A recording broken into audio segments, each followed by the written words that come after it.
Good morning, children. We are once again back in the second part of the same chapter, that is haloalkenes and haloarenes. In this part of the chapter, we would be discussing about isomerism in haloalkenes.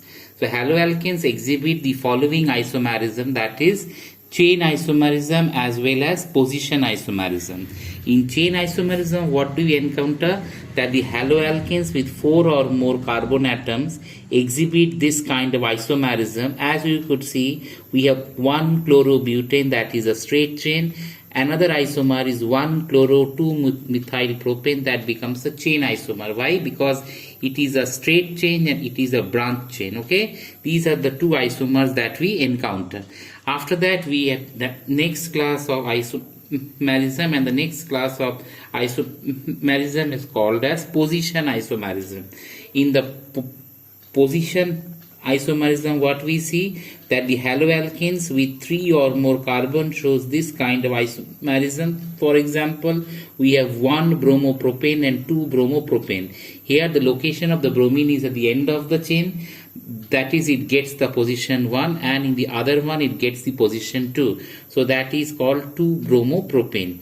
Besides the above type of structure isomerism, haloalkenes containing chiral centers. Chiral centers means carbon having 4 different groups at 4 corners in their molecules can exhibit enantiomer, or that is called optical isomerism.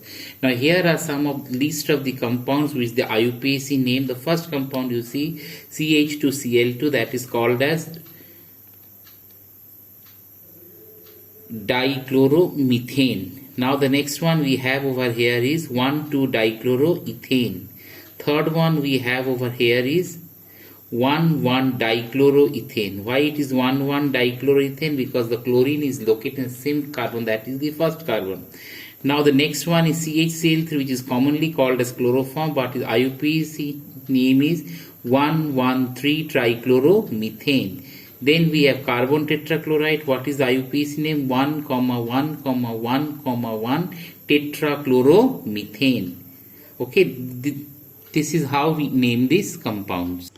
After that, we are going to the next part of the chapter, that is methods of preparation of haloalkenes. How haloalkenes are prepared? Haloalkenes are prepared by the following method. The first one is from alcohol. This is the common method for preparation of haloalkenes in the laboratory.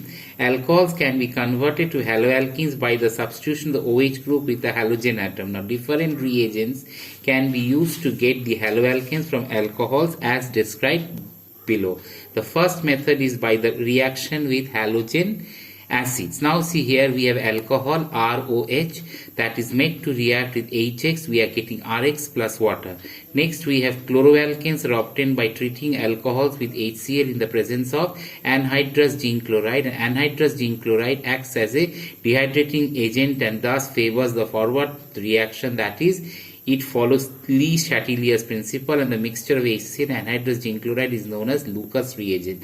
So here you could see that alcohol on reacting HCl in presence of anhydrous zinc chloride, we are getting CH3CH2Cl, that is a haloalkane plus water. Okay. After that, we have the preparation of bromoalkanes and iodoalkyls in the same way, that it can be obtained by the identical manner by heating the alcohols, in the presence of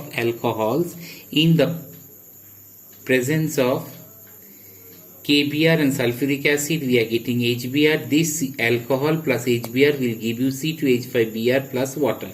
Then we have iodoalkane. For the preparation of iodoalkane, it is obtained by heating alcohols with Ki and 95% phosphoric acid. So we have Ki plus phosphoric acid, we get potassium hydrogen phosphate plus HI.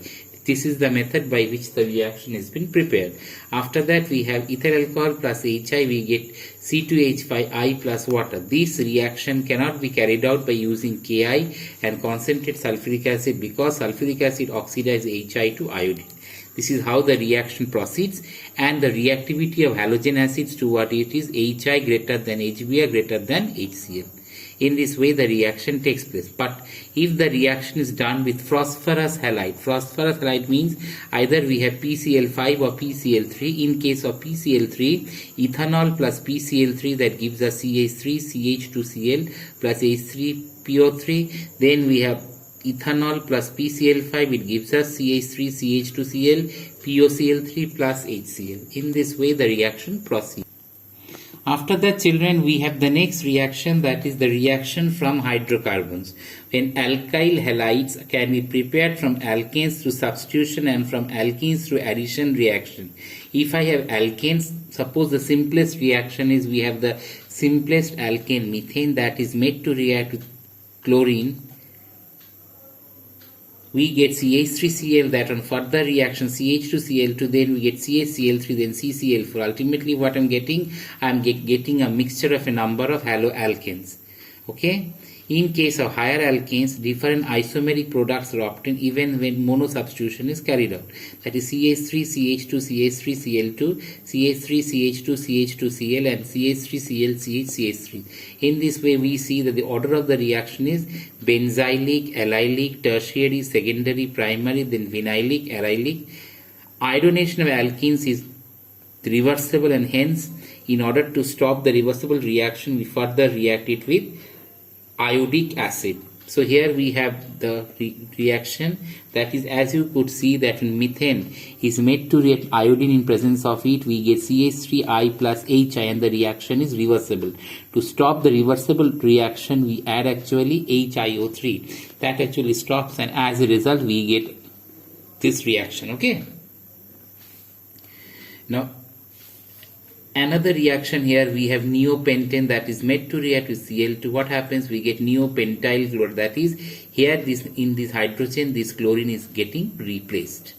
Allylic and benzylic halides can also be prepared from alkenes. Suppose we have propene. Propene is made to react with chlorine in presence of 500 to 600 degrees Celsius. We get CH2 double bond CH, CHCl. Right? Suppose I had toluene. Toluene is made to react with Br2, and on when refluxing we get benzyl bromide CH2Br plus HBr. In this way the reaction proceeds. After that we have the next reaction from alkenes. So haloalkenes can be prepared from alkenes by the addition of halogen acid, and it is according to Markovnikov's rule. According to Markovnikov's rule, suppose we have propene, CH3CH double bond CH is made to HBr. What happens? Br adds over here and that becomes CH3CHBr CH3, or it forms actually bromopropane. But the same reaction can be reversed simply by reacting it in presence of a peroxide, and that is called as peroxide effect, or that is called as Karasa's effect. Okay. Now the next reaction we are having is by the halide exchange method. In the halide exchange method, what we see that when iodoalkane can be obtained by treating it with bromo or chloroalkane, that is we have Rx plus NaI, we are getting RiNaX, where X stands for Cl or Br. Now we have C2H5Br plus NaI, we are getting C2H5I plus Na. In this way the whole reaction proceeds. This reaction is known as Finkelstein reaction. This reaction is based on the fact that NaI is soluble in acetone, but NaBr and NaCl are not. As a result, equilibrium in the above reaction is very much in favor of the forward reaction. Now if the same reaction is done in presence of fluorine, we get HF plus carbon. As we get HF and carbon, this reaction is called a Schwarz reaction. So halide exchange is of two types. The first one is the Finkelstein reaction, second one is the Schwarz reaction. The basic difference is that when I have bromomethane that is made to react with NaI, we get C2H5I plus NaBr. Now the next reaction, we have methane that is made to react with fluorine, we get HF plus carbon. So this reaction is called Schwarz reaction. Other reaction is called the Finkelstein. After that, children, we have another method of preparation from silver salts of fatty acid. Now here we have silver propionate that is made to react with bromine, and in presence of CCl4 the whole reaction is refluxed. When it has been refluxed, now what we get CH3CH2Br carbon dioxide plus AgBr. This reaction is known as Hans-Dicker reaction and can be employed for descending of the series. Why is it for descending of the series? See, we started with 3 carbon compound, we are getting 2 carbon compound. Okay, that's why we can say that the series is descending or the series is decreasing. So the important application of Hans-Sticker reaction is that it helps in the decrease of the carbon number. After that, children, we have the next reaction from arenes by electrophilic substitution. Now in this reaction, as you could see, that haloarenes can be prepared by the direct halogenation of benzene in cold, dark, and in the presence of halogen carrier or Lewis acid such as FeCl3 or aluminium chloride. So we have benzene. Benzene is made to react with Cl2 in FeCl3 in dark. We get chlorobenzene plus HCl. We have benzene that is made to react Br2 in presence of FeBr3 iron. We get bromobenzene plus HBr. In both this reaction, what you observe, that in the benzene ring there is direct halogenation, or that is haloarene. Now suppose I had toluene. Now toluene is made to react with chlorine FeCl3 in dark. We get orthochlorotoluene and parachlorotoluene, because these are the 2 positions where we get the highest electron density. After that, we are having the next reaction, and that is called Sandemius reaction, and this reaction takes place in presence of disonium compound. So the method consists of the first treating the primary aromatic amines with nitrous acid, that is we have aniline. Aniline is made to react with HNO2 in presence of HCl. See, the problem is that nitrous acid cannot be prepared directly. It is generally prepared in situ, that is we take nitrous acid and react with HCl. We get actually benzene disonium chloride N2Cl plus water. Now NaNO2 plus HCl actually gives a HNO2 plus NaCl. This reaction is known as diazotization, or it is a method by which we are getting a diazo compound, and this reaction is known as Sandemius reaction, and this reaction is called as Sandemius reaction. After that, children, we have the next reaction, and the next reaction is that we have the disonium chloride that is made to react with copper chloride. We get chlorobenzene plus nitrogen. Then we have benzene disonium chloride that is made to react with CuBr. We get bromobenzene nitrogen plus CuCl. So the reaction of disonium salts with copper chloride, copper bromide in the presence of corresponding halogen acid is known as Sandemius reaction, Instead of copper chloride, copper bromide, copper powder and HCl or HBr is used, and this reaction is called as Gattermann's reaction. Okay, so here you could see benzene disonium chloride that is made to react with copper. In presence of HCl, we get chlorobenzene, that is we are getting a benzene ring with the chlorine, nitrogen gas is coming out. Now see, the benzene disonium chloride is further made to react with HBr.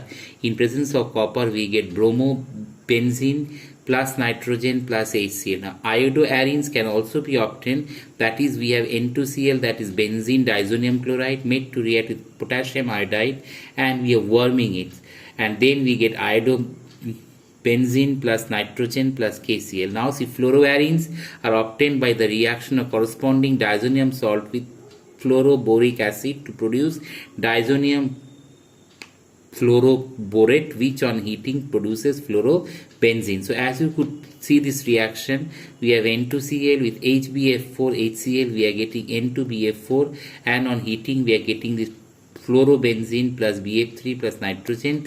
This reaction is called Ball-Siesmann reaction. This reaction is called Ball-Siesmann reaction. Another important point I would like to mention you that the preparation of haloarenes from the disonium salt is more important than the direct halogenation because of the following 2 reasons, that is the fluorides and iodides, which are seldom prepared by direct halogenation, can be prepared by this method. Direct halogenation yields a mixture of isomeric product which are difficult to separate in pure form, but in this method the required haloarenes can be obtained in a good yield. That is the benefit of this process. After that, we have the next method, that is the commercial method from benzene directly, how we can get this chlorobenzene. So chlorobenzene is manufactured by passing a mixture of benzene and hydrogen chloride, and oxygen. So as you could see the reaction, we have benzene. It is made to react HCl and half oxygen in presence of copper chloride. Temperature of 525 Kelvin we are getting directly, that is called chlorobenzene plus water. This process is known as Rastrick process, and it is a very important commercial method for the production. Okay children, in this part of the chapter we have discussed about the preparation. Thank you.